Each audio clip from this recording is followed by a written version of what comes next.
ناظرین، آپ گوگل سے کوئی سوال کرتے ہیں، وہ سوال کے جواب سے پہلے آپ کو بتاتا ہے کہ آپ کے سوال کے 2,05,20,000 جواب 0.5 سیکنڈز میں حاضر ہیں۔ اس وقت کو جو گوگل جواب کی تلاش میں استعمال کرتا ہے، سرور ریسپانس ٹائم کہتے ہیں۔ گوگل دنیا کے جدید ترین زیون سرور اور جدید ترین Linux web server operating system استعمال کرتا ہے۔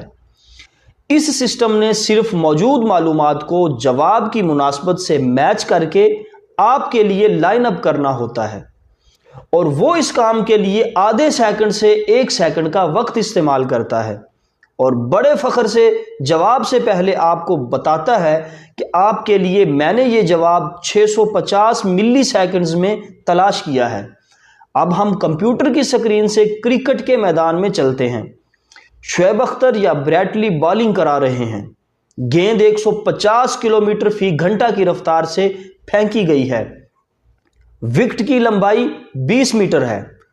ایک اینڈ سے دوسرے اینڈ تک پہنچنے میں گیند کو 480 ملی سیکنڈز لگیں گے۔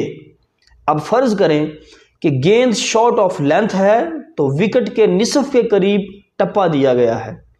جب بیٹسمین کو احساس ہوتا ہے کہ یہ باؤنسر ہے اور وہ بیٹھ جاتا ہے تاکہ باؤنسر سر کے اوپر سے گزر جائے، اس وقت اس کے پاس صرف 225 ملی سیکنڈز یعنی 1 سیکنڈ کا قریب 1/4 وقت بچتا ہے۔ اس 1/4 سیکنڈ سے بھی کم وقت میں انسانی جسم کیا کیا افعال سر انجام دیتا ہے، آئیے اس کا ہلکا سا اندازہ کرتے ہیں۔ سب سے پہلے آنکھ نے ابھرتے ہوئے گیند کی پردہ بصارت پر شبیہ بنائی جو کہ الٹی ہے یعنی اپ سائڈ ڈاؤن۔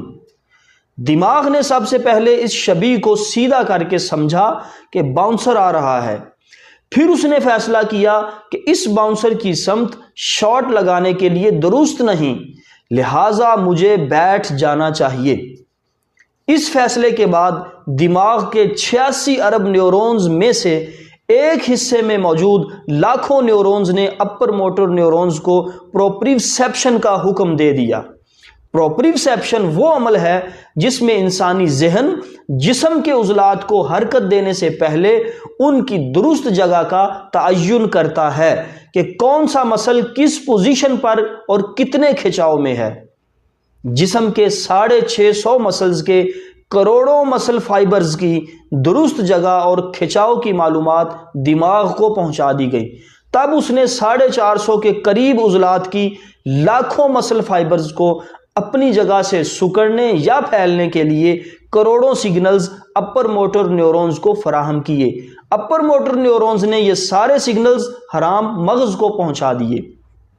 حرام مغز نے لوئر موٹر نیورونز کے ذریعے 450 مسلز کے لاکھوں مسل فائبرز کو علیحدہ علیحدہ ہدایات جاری کیں جو سارے سسٹم سے ہوتے ہوئے آخری سرے ایکسون پر پہنچی، جس نے ایک کیمیکل ایسیٹائلکولین پیدا کیا جس نے مسل نیورونز جنکشن پر عمل کر کے مسلز کو مطلوب کھچاؤ فراہم کر دیا۔ یاد رہے کہ لاکھوں میں سے ہر مسل فائبر کے مسل نیورونز جنکشن پر ایسیٹائلکولین کی مقدار طلب کے حساب سے مختلف پیدا کی گئی۔ ایک بار کے سگنلز کے بعد دوبارہ سینسری فیڈ بیک لی گئی کہ جسم غیر متوازن ہو کر گر نہ جائے۔ پھر اس فیڈ بیک کی روشنی میں نئے سرے سے پاسچورل ایڈجسٹمنٹ کی گئی۔ اس سارے عمل کو جانے کتنی بار دہرایا گیا۔ جب بیٹسمین بیٹنگ پوزیشن سے بیٹھی ہوئی حالت میں پہنچا اور یہ سارے کروڑوں نہیں اربوں عوامل 1 سیکنڈ کے 1/4 سے بھی کم عرصے میں بخیر انجام پائے۔ اب ایسے پیچیدہ نظام بنانے والا کون ہے؟ بے شک وہ خالق عظیم واحد یکتا اکیلا اللہ ہے۔